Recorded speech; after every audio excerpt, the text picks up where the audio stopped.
Hello అందరికీ welcome back to కృష్ణతో కబుర్లు. ఇవాల్టి మన వీడియో ఎంతో ఆరోగ్యకరమైన గుమ్మడికాయ హల్వా అండి. ఇది చిన్న పిల్లల దగ్గర నుంచి పెద్దవాళ్ళ వరకు ప్రతి ఒక్కరూ కూడాను తప్పనిసరిగా తీసుకోవాల్సిన మంచి వెజిటేబుల్ అన్నమాట. దీన్ని తిన్నాము అంటే ప్రతిరోజు కూడా 10 నుంచి 20 గ్రాముల వరకైనా తిన్నాము అంటే మనకి హార్మోనల్ ఇన్బ్యాలెన్స్ కానీ ఫెర్టిలిటీ ఇష్యూస్ కానీ అట్టే రికవరీ అయిపోతాయండి. ప్రతి నిత్యము మనం తినే ఫుడ్లో దీన్ని యాడ్ చేసుకున్నాము అంటే ఎన్నో రకాల ఆరోగ్యకరమైన పోషకాలు ఇందులో కలిగి ఉంటాయన్నమాట. అంత మంచి వీడియో ఎక్కడ స్కిప్ చేయకుండా లాస్ట్ వరకు చూడండి. అయితే మన ఛానల్ని ఎవరైనా కొత్తగా చూస్తూ ఉంటే ఒక్కసారి అలా సబ్స్క్రైబ్ చేసుకుని వీడియోలోకి వచ్చేసేయండి. ముందుగా నేను ఇక్కడ ఒక కేజింబావు ఉన్న గుమ్మడికాయని తీసుకొచ్చుకున్నాను. అందులోనూ కాడ ఉన్న గుమ్మడికాయనే తెచ్చుకోండి. కాడ ఉంది అంటే గుమ్మడికాయ చాలా బాగుంటుంది, కాడ లేదు అంటే లోపల పాడైపోతుంది. అది గుర్తుపెట్టుకోండి. కాడ ఉన్న గుమ్మడికాయని తీసుకుని దానిలో ఒక 40% ముక్కని హల్వాకి తీసుకుంటున్నాను. ఎందుకు అంటే ఇది ఎన్నో రకాలైన పోషకాలు ఉంటాయని చెప్పుకున్నాం కదా. దీన్ని సాంబార్లో కానీ కర్రీల్లో కానీ పులుసు కూరల్లో కానీ ఫ్రైగా కానీ ఎలా చేసుకున్నా కూడా చాలా అంటే చాలా ఆరోగ్యం. అందుకని నేను ఫస్ట్ ఇక్కడ 40% గుమ్మడికాయని తీసుకున్నా. ఇది సుమారుగా అరకిలో ఉంటుందన్నమాట. ఈ అరకిలో గుమ్మడికాయ ముక్క తీసుకునేసి దీన్ని చక్కగా సన్నగా కట్ చేసేసుకుని ఇత్తనాలన్నిటినీ తీసేసి ఆ తర్వాత దానిపైన ఉన్న పీల్ కూడా చిన్నగా రిమూవ్ చేసేసుకుంటున్నాను. ఇక్కడ ఆకు రాపిడి ఉంది, ఇది పాడైపోయిందని మటుకు అనుకోకండి. అది ఆకు రాపిడి నీట్గా వచ్చేస్తుంది. అలా తీసేసుకుని చిన్న చిన్న ముక్కలుగా మనం కట్ చేసుకుందాము. ఇలా ముక్కలుగా కట్ చేసుకున్నాము అంటే హల్వా అనేది చాలా రుచిగా ఉంటుంది. ఎందుకు అంటే మనం చేసే ప్రాసెస్లో స్వీట్నెస్ అనేది బాగా పడుతుంది. అందుకని నేను ఇక్కడ చిన్న చిన్న ముక్కలుగా కట్ చేసుకుంటున్నాను, పీల్ తీసేసుకొని. మేము చిన్నప్పుడు అయితే మా అమ్మ అయితే పీల్ కూడా తీసేది కాదు. పీల్ తీయకుండా అలాగే పెద్ద పెద్ద ముక్కలు కట్ చేసేసి మాకు పాయసం లాగా చేసిచ్చేదనమాట. అది చాలా మందంగా ఉంటుంది కదా, ఆ రకంగా గుమ్మడి ముక్కలు తినేటప్పుడైతే అది బాగుంటుంది. మనం ఇక్కడ హల్వా చేసుకుంటున్నాం కాబట్టి అందులోనూ పీల్ అనేది కొంచెం మందంగా గట్టిగా ఉంటుంది కాబట్టి పైన తొక్కంతా తీసేసుకున్నాము. అలా తీసి పక్కన పెట్టేసుకుని ఆ తర్వాత ఒక ప్యాన్ పెట్టుకుని అందులోకి ఒక పెద్ద టేబుల్ స్పూన్ నెయ్యి వేసుకోండి. ప్యూర్ నెయ్యి వేయండి. అందులోకి ఒక 10 బాదం పప్పులు, ఒక 4 పిస్తా పప్పులు, ఒక 1/2 స్పూన్ గుమ్మడి గింజలు, ఒక 1/2 స్పూను సన్ఫ్లవర్ సీడ్స్ ఇవన్నిటినీ కూడా నేతిలో బాగా వేయించుకునేయండి. మంచి స్మెల్ వచ్చేలాగా మనకి ఇది వేయించుతున్నాము అంటే ఇల్లంతా కూడా గుమ్మలాడిపోతుంది, అంతా బాగొస్తుంది. సిమ్మర్లో పెట్టుకుని మాత్రమే వేయించుకోండి.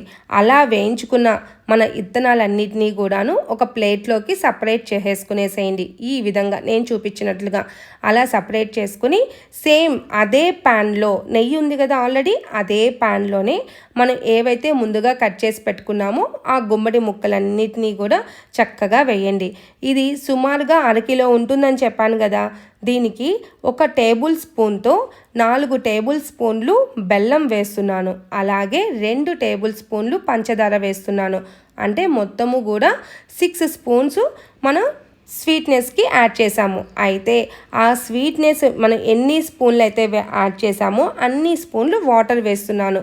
అదే టేబుల్ స్పూన్తో కొలుచుకుని 6 టేబుల్ స్పూన్లు వాటర్ వేస్తున్నాను. ఎక్కువగా వాటర్ యాడ్ చేయకండి, ఎందుకంటే ఎక్కువసేపు పడుతుంది, అందులోనూ అంతగా టేస్ట్ ఉండదు. కాబట్టి తక్కువ వాటర్తోనే సిమ్మర్లో పెట్టి బాగా ఉడికిచ్చేసేయండి.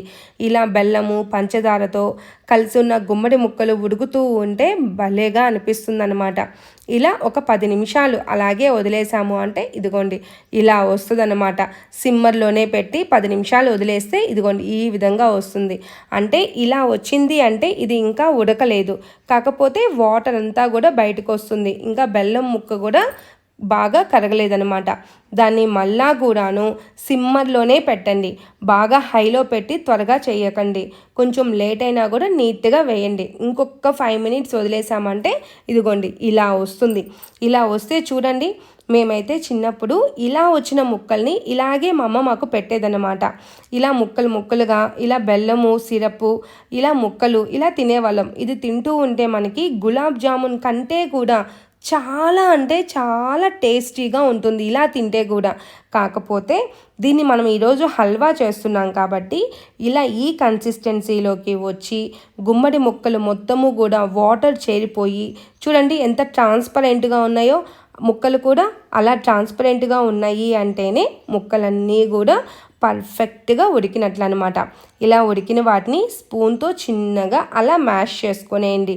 అయితే ఇలా మ్యాష్ చేసుకోకపోయినా ఉత్త ముక్కలు కూడా చాలా రుచిగా ఉంటాయి. నేనైతే ఇలా చేస్తూనే కొన్ని ముక్కలు తీసి ప్లేట్లో పెట్టుకొని తింటూ వీటిని మ్యాష్ చేస్తున్నాము. చాలా రుచిగా ఉంటుంది. అయితే హల్వా చేసుకున్నాక అది టేస్ట్ ఇంకొక రకంగా ఉంటుందన్నమాట. ఆ టేస్ట్ వేరే లెవెల్లో ఉంటుంది.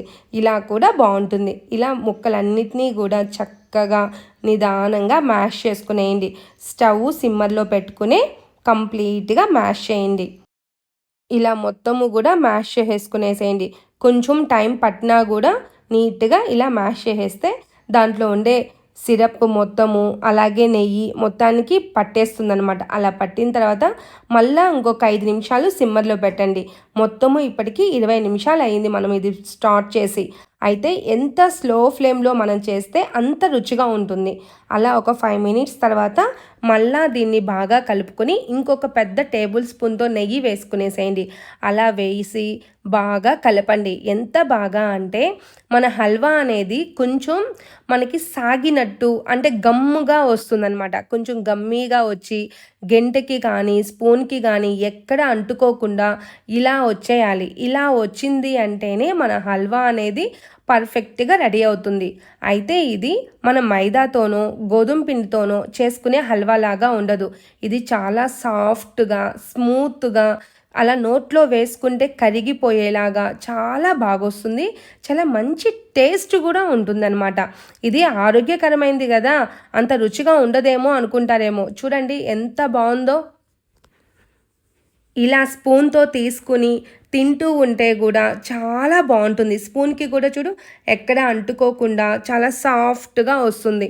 ఇలా వచ్చిన తర్వాత మనం చేత్తో పట్టుకున్నాము అంటే ఇదిగోండి ఇలా ముద్దలాగా రావాలి. ఇలా ముద్దలాగా వచ్చింది అంటే ఇది పర్ఫెక్ట్గా కంప్లీట్ అయినట్టు. ఇక దీనిపైన మనం ముందుగా వేయించి పెట్టుకున్న విత్తనాలన్నిటినీ అలా చల్లుకుని అవన్నీ కూడా చక్కగా కలుపుకునేసేయండి. అలా కలుపుకునేసేసిన తర్వాత ఇక ఒక సర్వింగ్ బౌల్లోకి సర్వ్ చేసుకోవటమే. ఇది అయితేనండి వేడిగా తింటే ఎక్స్ట్రాడినరీగా ఉంటుంది. నెక్స్ట్ కొంచెం గోరువెచ్చలుగా ఉన్న చల్లగా అయిపోయినాక తిన్నామంటే సూపర్గా ఉంటుంది. మీరే ఇంకా తెలుసుకోండి ఎక్స్ట్రాడినరీకి సూపర్కి డిఫరెన్స్ ఏంటో. ఓకేనా. ఇది ఇక ఒక్కొక్క బైట్ తింటూ ఉంటే ప్రతి పంటి కిందకి ఒక మంచి డ్రై ఫ్రూటు ఒక మంచిగా విత్తనము అవంతా పంట కిందకి పడుతూ ఉంటే టేస్ట్ అనేది రెట్టింపు అయిపోతుంది అనుకోండి. అసలుకి ఒక్కొక్క బైట్ తింటుంటే వేరే లెవెల్లో ఉంటుంది. అంత బాగుంటుంది ఈ గుమ్మడి హల్వా. అయితే మీకు ఈ వీడియో నచ్చింది కదూ. ఇంకెందుకు like share subscribe. Until then bye bye.